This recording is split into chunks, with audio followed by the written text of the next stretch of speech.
Regulating act 1777 द्वारा सर्वोच्च न्यायालय की स्थापना कहाँ की गई थी? कलकत्ता में 1774 ईस्वी।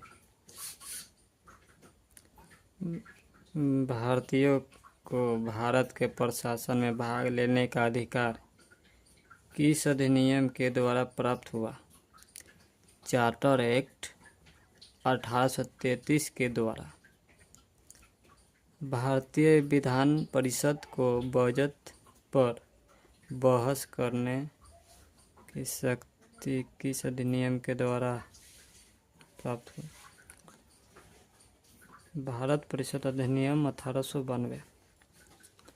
केंद्रीय विधानमंडल सर्वप्रथम किस अधिनियम के द्वारा द्विसदनीय बनाया गया? 1919 के भारत प्रशासन अधिनियम के द्वारा। भारत के राष्ट्रपति के अध्यक्ष के निर्गत करने की शक्ति मूलतः किस अधिनियम से प्रेरित है? भारत प्रशासन अधिनियम 1935 से। भारत का संवैधानिक विकास ईस्ट इंडिया कंपनी के अंतर्गत। Regulating act 1773, east India act 1784, charter act 1793, charter act 1813, charter act 1833, charter act 1853। British crown के अंतर्गत। भारत शासन अधिनियम 1858।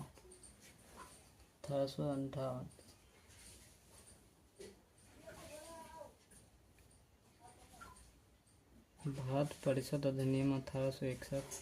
भारत परिषद अधिनियम 1892। भारत परिषद अधिनियम 1909।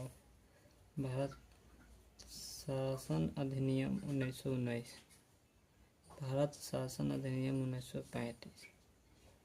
भारत स्वतंत्रता अधिनियम 1947। प्रांतों में द्वैध शासन व्यवस्था किस अधिनियम के द्वारा लागू की गई थी?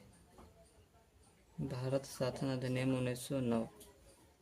ब्रिटिश भारत किस अधिनियम में संघ